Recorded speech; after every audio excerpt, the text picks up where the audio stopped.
बिस्मिल्लाहिर्रहमानिर्रहीम। अस्सलाम वालेकुम स्टूडेंट्स। आज की ये जो वीडियो है ये आप लोगों के 9th क्लास के चैप्टर नंबर 1 की 1.1 है। हम न्यू बुक को स्टार्ट करने लगे हैं। आज के लेक्चर में हम लोग न्यू बुक स्टार्ट करेंगे और इसके बारे में पढ़ेंगे कि उस न्यू बुक के अंदर क्या क्या आप लोगों को चीज़ें आई हैं। सबसे पहले तो आप लोगों का 1.1 एक्सरसाइज है, उसका जो आपका चैप्टर है वो है रियल नंबर्स। ये आपका पुरानी वाली बुक से रिलेटेबल है, लेकिन ये है कि चैप्टर्स उन्होंने ज़रा से डिफरेंट किए हैं। हम आज के वीडियो में क्वेश्चन नंबर 1 और क्वेश्चन नंबर 2 को जो है वो सोल्व करेंगे।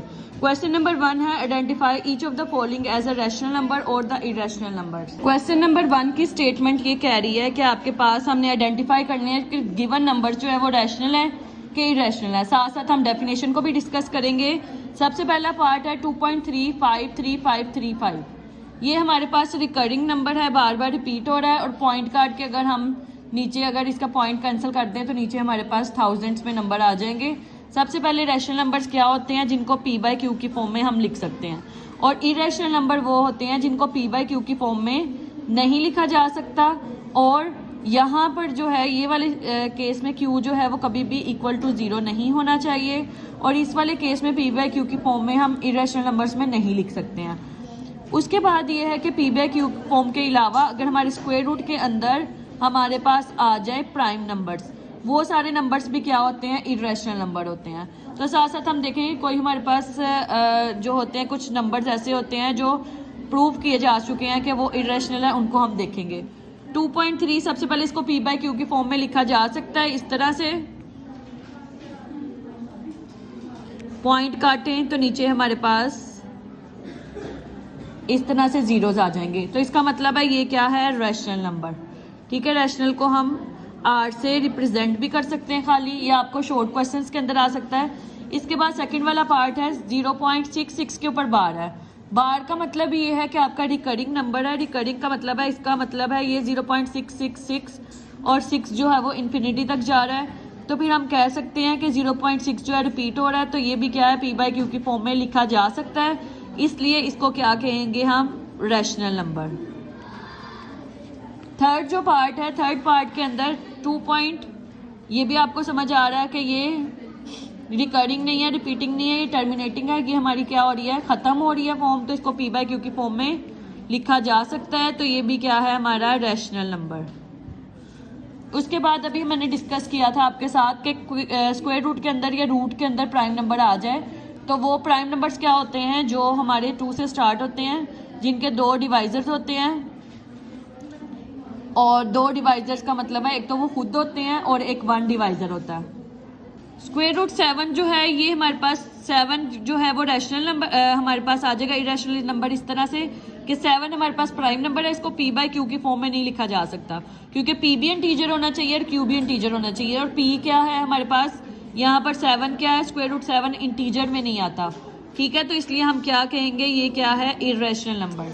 इसके अलावा जो e है, e भी हमारे पास एक नेचुरल नंबर होता है। इसके अंदर नेचुरल नंबर का मतलब है यहाँ पर इसकी वैल्यू गिवन होती है। डिफरेंट जगह पे कैलकुलेटर पे भी आप निकाल सकते हैं, ये log का ऑपोजिट होता है। तो इसको हमें कहा गया कि नेचुरली क्या होता है, इरेशनल नंबर। इस तरह पाई भी क्या होता है, ये भी हमें पता है। वैसे 3.14 इसकी वैल्यू होती है, लेकिन ये इरेशनल नंबर होता है। उसके बाद 5 प्लस स्क्वायर रूट 11 आ गया। अब स्क्वायर रूट 11 वाला जो पार्ट है इसको p/q की फॉर्म में नहीं लिखा जा सकता, इसलिए ये क्या है हमारे पास, इरेशनल नंबर। ऊपर वाली वैल्यू का लाजमी तौर पर इंटीजर होना चाहिए, ये इंटीजर नहीं है तो ये इरेशनल नंबर है। इसी तरह स्क्वायर रूट 3 और स्क्वायर रूट 13 ये भी क्या है, इरेशनल नंबर है। उसके बाद इसका 9 वाला पार्ट देखें तो 9 वाले पार्ट में 15/4 आ रहा है। तो 15 हमारे पास 15/4 p/q की फॉर्म में है, तो हम क्या कहेंगे, ये क्या है, रैशनल नंबर। उसके बाद आ गया 2 माइनस स्क्वायर रूट 2, और इसमें भी स्क्वायर रूट वाली टर्म्स आ रही हैं, इसलिए ये क्या है, इरेशनल नंबर है। सेकंड क्वेश्चन की तरफ जाएंगे। सेकंड क्वेश्चन कह रहा है कि हमारे पास जो भी नंबर दिए हैं इनको नंबर लाइन के ऊपर आपने बनाना है। क्वेश्चन नंबर 2 में हमने रिप्रेजेंट करना है नंबर लाइन के ऊपर स्क्वायर रूट 2 को। अब स्क्वायर रूट 2 क्या है, इरेशनल नंबर है। इरेशनल नंबर के मुताबिक इसको करने का तरीका यह है कि हमने इसको ट्राइंगल की फॉर्म में OAB की फॉर्म में निकालना है। ठीक है, OAB के मतलब है हमने सबसे पहले 0 से लेके 1 2 3 नंबर लाइन इसी तरह से बनती है। नंबर लाइन बना लिया। नंबर लाइन बनाने के बाद हमने क्या किया है, ये वाला पार्ट देखें, हमने बनाना है जो हमारे पास लेंथ है ना, वो हमारे पास असल में हमारा पाइथागोरस थ्योरम के मुताबिक ये ट्रायंगल का हाइपोटेनियस है, ठीक है। स्क्वायर रूट 2 जो है वो हाइपोटेनियस है। इसके अंदर हम किस तरह से डिवाइड करेंगे कि हमारे पास जो बेस है वो भी 1 है, जो अल्टीट्यूड है वो भी 1 है, इनका होल स्क्वायर करें, स्क्वायर करके प्लस करके स्क्वायर रूट लें तो स्क्वायर रूट 2 आ जाता है। अब हमने क्या करना है, सबसे पहले इस तरह से एक ट्रायंगल बना लेनी है 0 से 1 के दरमियान, और फिर हमने यहाँ से रख के यहाँ पे रख के पुरकार खोल के, इतनी पुरकार खोल के ऐसे आर्क लगानी है। ये आर्क जिस पॉइंट पे आके टच करेगी वो पॉइंट हमारा क्या है, नंबर लाइन पे स्क्वायर रूट 2, इसको हम स्क्वायर रूट 2 कह देंगे। स्क्वायर रूट 3 को सेकंड वाला पार्ट है, स्क्वायर रूट 3 को नंबर लाइन पे रिप्रेजेंट करने का मेथड सेम टू सेम है, बस हम क्या करेंगे, जितनी लाइन हमारी 1 से 0 से 1 पॉइंट समथिंग 2 समथिंग आता है अगर हम कैलकुलेटर पे करें, तो वो हम रेड वाली लाइन से रिप्रेजेंट कर रहे हैं। आप लोग बोर्ड के पेपर में मार्कर से भी रिप्रेजेंट कर सकते हो इसको डिफ्रेंशिएट करने से के लिए। ये हमारा क्या है, स्क्वायर रूट 2 है, ठीक है।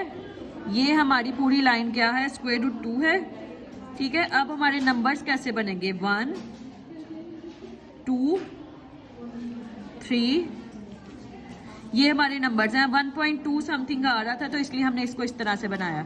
वही सेम मेथड है ओ से बी। अब इसमें ओ से बी किस तरह से डिवाइड हुआ है, स्क्वायर रूट 2 ये वाली साइड है और 1 ये वाली साइड है। फिर उसके बाद हम अगर इसको पूरा कंप्लीट सॉल्व करें तो स्क्वायर रूट 3 आ जाता है हमारा।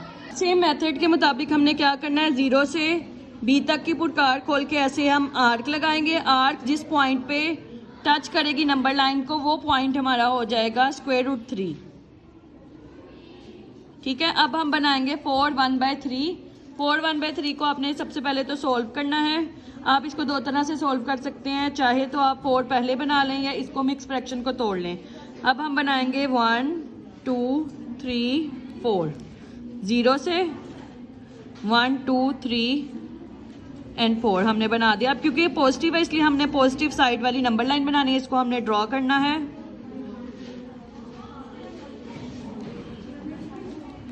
आप इसको स्केल से भी ड्रॉ कर सकते हैं। अब उन्होंने एक और चीज़, इसको थोड़ा सा ज़्यादा ड्रॉ करेंगे।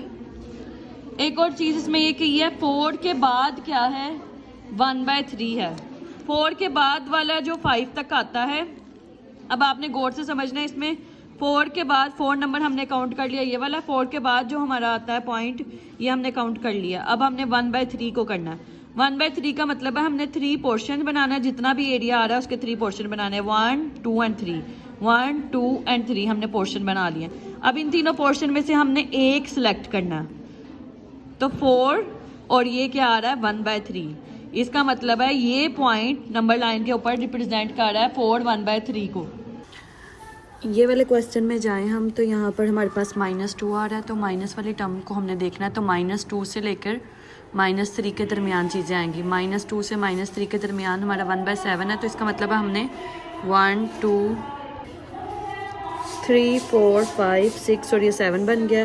तो 7 में से 1 लेना है हमने, तो ये वाली टर्म जो है हमारी 7 में से 1 ये आ जाएगा हमारा -2 ये वाला और 1/7। उसके बाद हमारा जो इसका सेकंड लास्ट वाला पार्ट है उसमें हमने जाना है 5/8। 5/8 जो है ये यहाँ पर हमारे पास मिक्स फ्रैक्शन नहीं है, सिंपल फ्रैक्शन है, तो इसका मतलब है ये इसकी वैल्यू अगर इसका आंसर निकालें तो 0 पॉइंट समथिंग आएगा, इसलिए ये 0 से 1 के दरमियान बनेगी।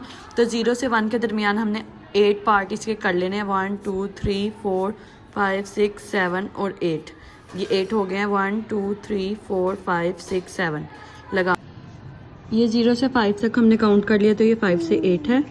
उसके बाद लास्ट वाले पार्ट की तरफ अगर हम जाएं तो 2 पहले आ रहा है और फिर 3/4 फ्रैक्शन आ रही है, तो 2 तक तो हम वैसे ही काउंट करेंगे नंबर लाइन के ऊपर, और 3 से 4 के दरमियान हमने जो डिनोमिनेटर आता है इतने इसके पार्ट बनाने होते हैं। 4 है तो 4 पार्ट बनाएंगे, 4 में से 3 वाले जो पार्ट हैं उसको हम कंसिडर करेंगे, तो ये आंसर आ जाएगा 2 3/4, ठीक है। इस तरह से इसको हमने नंबर लाइन के ऊपर ड्रा कर दिया। यहाँ पर आपका क्वेश्चन नंबर 2 जो है ये ख़त्म हो रहा है।